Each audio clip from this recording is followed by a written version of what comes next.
Welcome to healing through tarot. ഇന്ന് നമ്മൾ നോക്കാൻ പോകുന്നത് ഒരു ജനറൽ റീഡിംഗ് ആണ്. യൂണിവേഴ്സിൽ നിന്നും നിങ്ങൾക്ക് എന്ത് ബ്ലെസ്സിങ് ആണ് വരുന്നത് നോക്കി നമ്മളൊരു 3 കാർഡ് എടുത്ത് വെക്കുകയാണ്.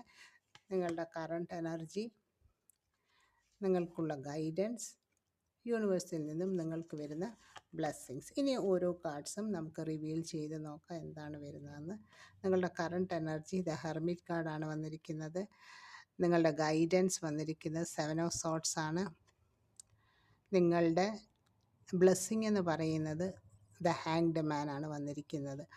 നിങ്ങളുടെ കറണ്ട് എനർജി എന്ന് പറയുന്നത് എല്ലാത്തിൽ നിന്നും ഒന്ന് മാറി നിൽക്കാനാണ് നിങ്ങൾ ആഗ്രഹിക്കുന്നത്. നിങ്ങൾക്ക് നിങ്ങളുടേതായ ഒരു ടൈം കണ്ടെത്താനുള്ള ഒരു ശ്രമത്തിലാണ് നിങ്ങൾ. അതായത് ഒരു സോളിറ്റ്യൂഡായിട്ട് ആരോടും ഒക്കെ ഒന്ന് മാറി നിൽക്കുമ്പോൾ നിങ്ങൾക്ക് മനസ്സിനൊരു ശാന്തിയും സമാധാനവും ഉണ്ടാകുന്നതായിട്ടാണ് നിങ്ങൾ വിചാരിക്കുന്നത്. നിങ്ങളുടെ അറിവുകൾ മറ്റുള്ളവർക്ക് പകർന്നു കൊടുക്കാൻ ഈ അവസരം നിങ്ങൾ ഉപയോഗിക്കുന്നുണ്ട്. എല്ലാത്തിൽ നിന്നും ഒന്ന് വിട്ട് മാറി നിങ്ങൾക്കായിട്ട് കുറച്ച് സമയം സ്പെൻഡ് ചെയ്യാൻ നിങ്ങൾ ആഗ്രഹിക്കുന്നതായിട്ടാണ് കാണിക്കുന്നത്. അതാണ് നിങ്ങളുടെ കറണ്ട് എനർജി. നിങ്ങളുടെ ഗൈഡൻസ് എന്ന് പറയുന്നത് എപ്പോഴാണ് എവിടെ നിന്നാണ് എന്തെങ്കിലും പ്രശ്നം ഉണ്ടാകുന്നതെന്ന് നിങ്ങൾക്കറിയില്ല. അതുകൊണ്ട് നിങ്ങളൊന്ന് കുറച്ച് കെയർഫുള്ളായിട്ടിരിക്കാനാണ് പറയുന്നത്. കാരണം അത് നിങ്ങൾക്ക് വേണ്ടപ്പെട്ടവരാകാം, അല്ലെങ്കിൽ പരിചയക്കാരാകാം, ആരാണെങ്കിലും ഏതെങ്കിലും വിധത്തിൽ കൂടി നിങ്ങൾക്കൊരു മാനസികമായിട്ട് വിഷമമുണ്ടാക്കുകയോ അല്ലെങ്കിൽ എന്തെങ്കിലും ഒരു പ്രശ്നത്തിന് ഉള്ള സാഹചര്യങ്ങൾ ഉണ്ടാക്കുകയൊക്കെ ചെയ്യാനുള്ള സാധ്യതകളാണ് കാണുന്നത്. അതുകൊണ്ട് അതൊരു കെയർഫുള്ളായിട്ടിരിക്കാനാണ്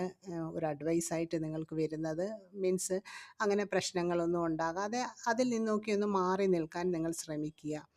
നിങ്ങളുടെ ബ്ലെസ്സിങ് എന്ന് പറയുന്നത് ഹാങ്ഡ് മാൻ ആണ്. നിങ്ങൾക്ക് എല്ലാ കാര്യത്തിനും ഒരു വ്യത്യസ്തമായ ചിന്താഗതിയാണുള്ളത്. അത് കാരണം ചില സമയങ്ങളിൽ നിങ്ങൾ ആഗ്രഹിക്കുന്ന കാര്യങ്ങളൊക്കെ നിങ്ങളുടെ ജീവിതത്തിൽ നിന്നു പോകുന്നതായിട്ടാണ് കാണിക്കുന്നത്. അതായത് സ്റ്റാഗ്നൻ്റ് ആയിട്ട് നിൽക്കുന്നുണ്ട്. കാരണം നിങ്ങൾക്ക് എപ്പോഴും വേറിട്ട ഒരു കാഴ്ചപ്പാടാകുമ്പോൾ മറ്റുള്ളവർക്ക് അതിനെയൊന്നും അംഗീകരിക്കാൻ കഴിയില്ല. അതുകൊണ്ട് പല കാര്യങ്ങളും അതിപ്പോൾ റിലേഷൻഷിപ്പിലാണെങ്കിലും കരിയറിലാണെങ്കിലും പല കാര്യങ്ങളും നിങ്ങളുടെ ജീവിതത്തിൽ മുന്നോട്ട് പോകാതെ നിന്നു പോകുന്നതായിട്ടാണ് കാണിക്കുന്നത്. യൂണിവേഴ്സ് നിങ്ങളോട് പറയുന്നത് നിങ്ങളുടെ ചിന്താഗതികളൊക്കെ ഒന്ന് മാറ്റി ചിന്തിച്ചു കഴിഞ്ഞാൽ എല്ലാ കാര്യങ്ങളും വളരെ സ്മൂത്തായിട്ടും നിങ്ങൾക്ക് ഫേവറബിളായിട്ടും പോകുന്നതായിട്ടാണ് കാണിക്കുന്നത്. ഇത് എല്ലാവർക്കും റെസണേറ്റ് ആകണമെന്നില്ല. റെസണേറ്റ് ആകുന്നവർ മാത്രം ലൈഫിലേക്ക് അട്രാക്റ്റ് ചെയ്യുക. Thank you for watching. Take care.